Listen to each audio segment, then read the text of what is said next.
नमस्कार. आपलं ज्योतिष फलित व्हावं याबद्दल छोटासा हा मी प्रयत्न केला आहे. व्हिडिओच्या संदर्भातून तुम्हा सर्वांना मी दाखवायचा प्रयत्न केला आहे की आपण ज्योतिष सांगत असतो. आपण ज्योतिष सांगितल्यानंतर ते कधी खरं ठरतं आणि कधी खरं ठरत नाही. असं खूपदा होतं की ज्योतिषकार खूप ज्योतिष शिकतात आणि ज्योतिष चांगलं शिकूनसुद्धाही कधी-कधी ते खरं ठरतं आणि कधी-कधी ते ठरत नाही. तर असं आपल्या गोष्टी आपल्या बाबतीमध्ये होत असेल, तर हा आपल्यासाठीच छोटासा व्हिडिओ आहे. तर आपलं ज्योतिष खरं ठरावं यासाठी आपल्याला साधनेची तर गरज असतेच. साधना तर केलीच पाहिजे. ब्राह्मणाने ज्योतिषकाराने नेहमी संध्या वगैरे स्नान-संध्या केली पाहिजे. त्याची सगळी साधना केली पाहिजे. काहीतरी अनुष्ठान केलं पाहिजे. गायत्रीचं अनुष्ठान केलं पाहिजे आणि त्यातल्या त्यातही आपल्या शरीरातील जी सप्तमहाचक्र असतात, त्या चक्रापैकी मूलाधार चक्रापासून आपली एनर्जी वर जात असते. सहस्राक्ष चक्रापासून आपली एनर्जी बाहेर निघत असते. तर या 7 चक्रापैकी मणिबंध चक्राच्या वरती म्हणजे विशुद्ध चक्र कंठामध्ये स्थित असतं. तर ते विशुद्ध चक्र त्याचं नावच काय आहे तर विशुद्ध. ते जर अशुद्ध झालं तर तुमच्या वाणीमध्ये ती ताकद राहत नाही. तुम्ही जे बोलता ते लोक तेवढे मनावर नाही घेत आणि तुमचं वाणीची सिद्धता राहत नाही.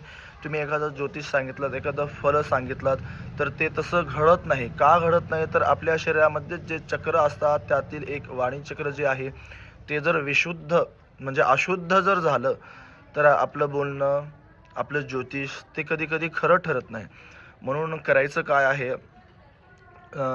वाणीचक्र आपण मंत्राद्वारे सिद्ध करू शकतो किंवा सर्वांचंच सिद्ध असतं. सुरुवातीला लहानपणापासून अशुद्ध कोणाचंही नसतं. सर्वांचं वाणीचक्र हे शुद्धच असतं. सप्तमहाचक्र हे शुद्ध असतात. पण आपणच आपलं कर्म चुकतं. आपलं कर्म चुकलं की आपले चक्र हे कमी होतात, अशुद्ध होतात. जसं की वाणीचक्र अशुद्ध कशाने होतं? तुमच्या बोलण्यातून. तुम्ही जर खोटं बोलत असताल किंवा मग चुकीचं बोलत असताल किंवा मग शिव्या देऊन बोलत असताल तर तुमचं वाणी विशुद्ध चक्र जे आहे म्हणजे वाणीमध्ये जे स्थित चक्र आहे त्याची तीव्रता, त्याची पॉवर कमी होते आणि त्याची तीव्रता आणि पॉवर कमी झाली की तुमचं ज्योतिष फलित होत नाही किंवा मग तुमच्या वाणीमध्ये सत्यता राहत नाही, सदृढता राहत नाही. तुमच्या बोलण्याकडे तेवढं लोक लक्ष देत नाहीत. म्हणून तुमच्या शरीरामध्येच आपल्या शरीरामध्ये सप्तमहाचक्र असतात. आपल्या शरीरामध्ये ती शक्ती आहे. ती जर शक्ती आपण जागृत केली तर आपल्याला इतरत्र बाहेरची कुठल्याही शक्तीची गरज भासत नाही. परंतु आपल्या शरीरामध्ये जी चक्र असतात, जे विशुद्ध चक्र आहे ते तुमच्या बोलण्यातून, तुमच्या वाणीतून किंवा तुमच्या वागणुकीतून ते अशुद्ध होत असतं आणि ते अशुद्ध झाल्याच्या नंतर आपलं ज्योतिष व्यवस्थित फलित होत नाही.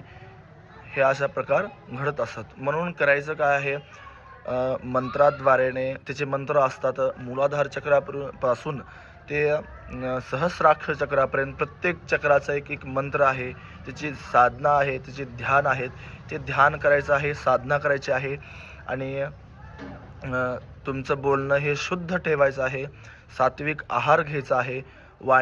आपल्या वाणीमधून कोणी दुखलं न पाहिजे असे आपल्याला भाषण बोलायचं आहे.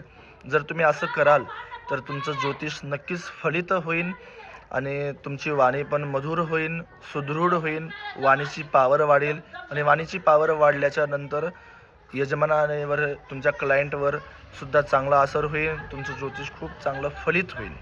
नमस्कार.